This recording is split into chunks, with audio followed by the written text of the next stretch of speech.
Hello my dear students, welcome to you all. So APPSC Group 2 Mains exam exactగా 9 days వచ్చింది. కాలం కరిగిపోతూ ఉంది. ఒత్తిడి అదే సమయంలో కాంపౌండింగ్గా పెరుగుతుంది. నేను మీకు చెప్పేటువంటి బెస్ట్ ఇంపార్టెంట్ సెగ్మెంట్ని జాగ్రత్తగా అర్థం చేసుకోండి. బలం కన్నా వ్యూహం గొప్పది. Strategy is more stronger than the strength of an individual. మీ బలం ఎలా తెలుసుకోవచ్చు అంటే I would like to tell you. Number 1, మీరు సాధ్యమైనంత వరకు మీ ప్రిపరేషన్ని రివిజన్ మరియు ప్రాక్టీస్ కోసం మాత్రమే కేటాయించండి. ఓకే, సో రోజుకు 18 గంటల లెక్కన ఈ 9 రోజుల పాటు ఎవరైతే ఎక్కువగా ప్రాక్టీస్ చేసి ఎవరైతే ఎక్కువగా రివిజన్ చేయగలుగుతారో they are going to be the most successful aspirants. Okay, so what are those 2 things you need to do? Number 1 is practice, number 2 is revision. ఎలా అనేది కొంచెం గణాంకాలతో పాటు చెప్తాను, జాగ్రత్తగా అర్థం చేసుకోండి. ఓకే, ఈ మాటల్ని కొంచెం సీరియస్గా మీ సబ్కాన్షియస్కి ఎంటర్ చేసుకోండి. జనరల్గా ఒక క్వశ్చన్ చూడగానే కాన్షియస్గా సబ్కాన్షియస్గా అటెంప్ట్ చేసే మెకానిజమ్స్ అని 2 ఉంటాయి. కాన్షియస్గా అటెంప్ట్ చేయటం అంటే నువ్వు క్వశ్చన్ ఆలోచించి విశ్లేషించి అనాలిసిస్ చేసి ఓకే ప్రాబబిలిటీ చెక్ చేసి దాన్ని ఆన్సర్ చేయటం. అది ప్రాక్టీస్ లేకపోవడం వల్ల జరిగేది కాన్షియస్ అటెంప్ట్ అన్నమాట. సబ్ కాన్షియస్ అటెంప్ట్ అనగానే క్వశ్చన్ చూడగానే ఓకే ఆ ఎలిమినేషన్ ప్రాసెస్ని సబ్ కాన్షియస్ మైండ్ ద్వారా if you can able to get that subconscious attempt that is called as subconscious practice అనమాట.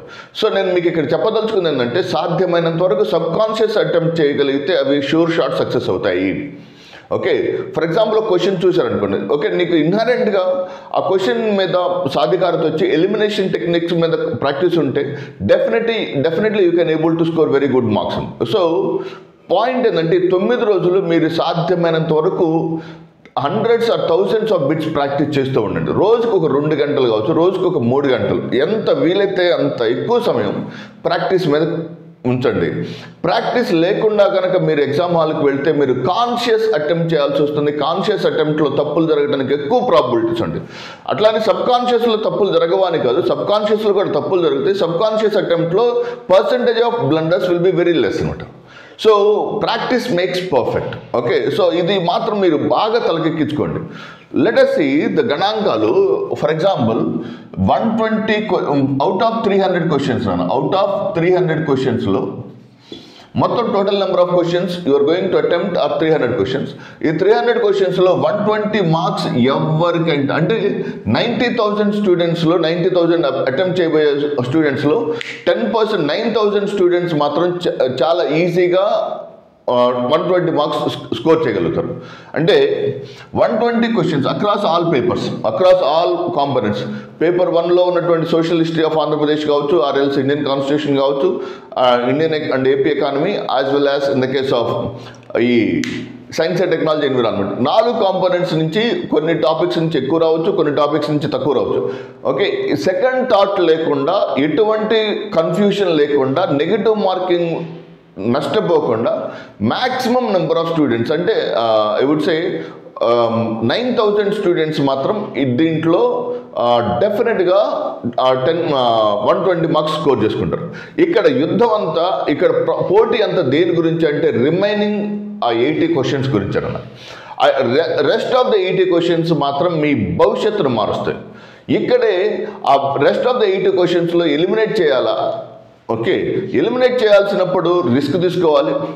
ఓకే, ఇక్కడ కన్జర్వేటివ్ అప్రోచ్ ఒకటి ఉంటుంది, లేకపోతే అండ్ ఎక్స్ట్రీమ్ అప్రోచ్ ఉంటుంది. కన్జర్వేటివ్ అప్రోచ్ అంటే 80 కాబట్టి 200 మాత్రం అటెంప్ట్ చేసి వస్తారు, లేదా 210 మాత్రం అటెంప్ట్ చేసి వస్తారు. కొంతమంది అగ్రెసివ్ మోడ్ ఆఫ్ అటెంప్ట్ లేదని 300 అటెంప్ట్ చేసి వస్తారు. ఇప్పుడు దాంట్లో ఏది కరెక్ట్ ఏది రాంగ్ అని ఎవ్వరూ చెప్పలేరు అనమాట. Okay, it all depends upon the attitude of a student. కొంతమంది 300 అటెంప్ట్ చేసి ఓకే 200 దగ్గర ఆగిపోయి కరెక్ట్గా క్యాలిక్యులేషన్ ప్రకారం 300 అటెంప్ట్ చేసి ఓకే నెగిటివ్ మార్కింగ్ బాగా 200 దగ్గర ఆగేవాళ్ళు ఉంటారు.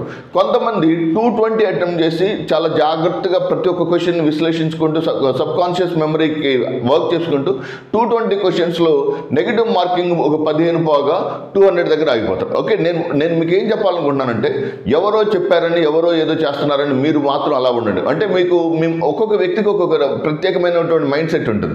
కొంతమంది చాలా ఫాస్ట్ అండ్ ఫ్యూరియస్గా ఉంటారు. ఓకే, ఫటాఫట్ చేసుకుంటూ వెళ్ళిపోతారు. అది వాళ్ళ మనస్తత్వం. Okay, that is their style of answer attempting. కొంతమంది చాలా జాగ్రత్తగా ఆచితూచి అడుగులు వేస్తుంటారు. So that is their mind set అనమాట. ఓకే, మీరు మీకు మనసుకు నచ్చి మీరు ఏ స్టైల్ ఆఫ్ ప్రిపరేషన్లో ఉంటారో, ఏ స్టైల్ ఆఫ్ అటెంప్ట్లో ఉంటారో మీకు తెలుసు. అంటే ప్రపంచంలో నీ గురించి నీకు బాగా తెలిసిన వ్యక్తి నువ్వు మాత్రమే అనమాట. నీ గురించి చాలా తక్కువ తెలిసేది పక్కన వాళ్ళకి. అందుకని పక్కన వాళ్ళ సలహాల కన్నా కూడా నీ గురించి నువ్వు సలహాలు తీసుకో, నీ యొక్క అంతర్మధురం and try to analyse yourself which is extremely important for your examination point. And coming to the back point, so 120 క్వశ్చన్స్లో ఓకే 120 క్వశ్చన్స్ అయిపోయినాయి. Rest of the 80 questions are going to be the deciding factors. ఈ rest of the 80 క్వశ్చన్స్లో okay కొంతమంది 300 attempt చేస్తారు, కొంతమంది 220 attempt చేస్తారు. Okay, నేనైతే ఏది చేయాలి ఏది చేయకూడదని ఎవరికి చెప్పను. సో నాకు తెలిసి ఒక్కొక్కరికి ఒక్కొక్క స్టైల్ ఆఫ్ ఆన్సర్ అటెంప్టింగ్ ఉంటుందో దాన్ని మాత్రమే చూస్ చేసుకోండి. పాయింట్ నెంబర్ 2 ఏంటంటే, మీరు ఎప్పుడైతే ఈ ఆన్సర్స్ని ఎక్స్ట్రాడినరీగా తీసుకెళ్తారో ఓకే, ఎలిమినేషన్ మాత్రం చాలా చాలా కీలకమవుతుంది. ఎలిమినేషన్, కాన్షియస్ ఎలిమినేషన్ ఎప్పుడు కూడా అడ్వైజబుల్ కాదు. సబ్ కాన్షియస్ ఎలిమినేషన్ మాత్రమే అడ్వైజబుల్. సబ్ కాన్షియస్ ఎలిమినేషన్ అంటే నువ్వు ఎంత ప్రాసెస్ చేసి 9 రోజులు, నా మాట నమ్మండి, 9 రోజులు వీలైన ఎక్కువ నెంబర్ ఆఫ్ క్వశ్చన్స్ని అటెంప్ట్ చేసుకుంటూ వెళ్ళండి. Try to attempt the maximum number of questions. Okay, negative marking తోటి అటెంప్ట్ చేసుకోండి. Try to attempt those questions with the negative marking. ఎప్పుడైతే నెగిటివ్ మార్కింగ్ తోటి మీరు అటెంప్ట్ చేయగలుగుతారో then the chances for getting the success will be extremely high. Okay, so negative marking తోటి attempt చేయండి. First one is 120 questions. Rest of the 80 questions కోసం ఎన్ని attempt చేయాలి? Okay okay for example 100 to 120 is the best advisable score. Okay, 120 maximum, 120 + 120 240. కొంతమంది minimum 220 200 కూడా చేస్తారు. కానీ నేనైతే పేపర్ యొక్క అసలు ఇదంతా హైపోథెటికల్ థింగ్ అన్న. ముందు అసలు పేపర్ బరువును బట్టి తెలుస్తుంది. క్వశ్చన్ పేపర్ చూసుకోగానే క్వశ్చన్ పేపర్ 64 పేజీలు ఉందా, 72 పేజీలు ఉందా, లేకపోతే 84 పేజీలు ఉందా. ఎప్పుడైతే బుక్లెట్ యొక్క సైజ్ ఉంటుందో, క్వశ్చన్ పేపర్ బుక్లెట్ యొక్క సైజు ఎంత ఎక్కువగా ఉంటే నువ్వు కన్సిడర్ చేసుకో నేను తక్కువ నెంబర్ ఆఫ్ క్వశ్చన్స్ని అటెంప్ట్ చేయాలి. ఓకే, ఇదంతా కూడా hypothetical things. Okay, so 120 questions plus 120 trial and error 240 questions. 240 క్వశ్చన్స్ని max on an average attempt అని పెట్టుకోండి. 240 క్వశ్చన్స్లో ఒక లెటర్స్ ఈ 120 క్వశ్చన్స్ ఫస్ట్ 120 అయితే డామ్ షూర్ కరెక్ట్ అన్న, దాంట్లో ఎటువంటి డౌట్ ఉండదు. ఏపీ హిస్టరీలో ఒక 30 to 40 క్వశ్చన్స్ అండ్ పాలిటీలో ఒక 25 to 30 క్వశ్చన్స్, అంటే damn sure questions I'm telling you. వేరాస్ in the case of ఎకానమీలో ఒక 20 to 25 అండ్ ఎస్ఎన్టీలో ఒక 30 క్వశ్చన్స్. మొత్తం 4 కాంపోనెంట్స్ కలిపి 120 క్వశ్చన్స్ అయితే మీరు కళ్ళు మూసుకొని ఆన్సర్ పెట్టేస్తారు. Right, వేరాస్ in the case of problem అంతా ఎక్కడ వస్తుందంటే మిగిలిన 120 క్వశ్చన్స్. ఆ 120 క్వశ్చన్స్ని అటెంప్ట్ చేసినప్పుడు ఓకే, మిగిలిన 180 క్వశ్చన్స్లో 120 క్వశ్చన్స్ అటెంప్ట్ చేశారనుకోండి. ఆ 120 క్వశ్చన్స్లో rest of the important thing ఏంటంటే మీరు ఎంతవరకు వాటిని వదిలేయగలగాలి. ఓకే, సో వాటిని సెలెక్ట్ చేసుకుంటూ వాటిని ఎలిమినేట్ చేస్తే ఏ క్వశ్చన్ పట్టుకోవాలి, ఏ క్వశ్చన్ వదిలేయాలి అనేది మీకు ఓన్లీ ప్రాక్టీస్ ద్వారా వస్తుంది అన్న. ఎలిమినేషన్ కొన్నిసార్లు ప్రాక్టీస్ లేకపోతే ఎలా అవుతుందంటే, ఇది 100 ఫస్ట్ రౌండ్లో మనం ఇది రాంగ్ అని ఎలిమినేట్ చేస్తాం తెలుసు, అదే రైట్ అయి ఉంటుంది. మీరు ఎక్స్పీరియన్స్ చేస్తుంటారు.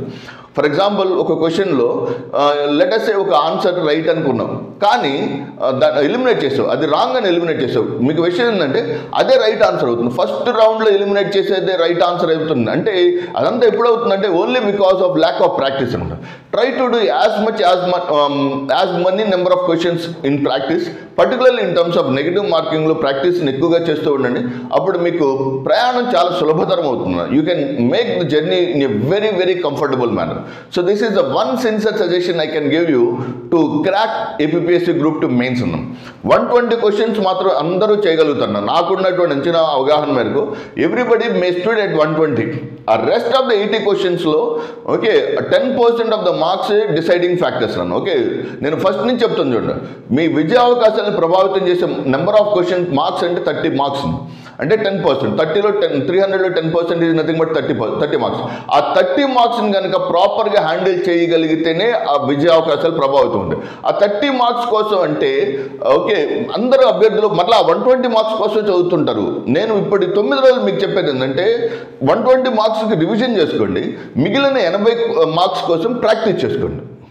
Are you understanding?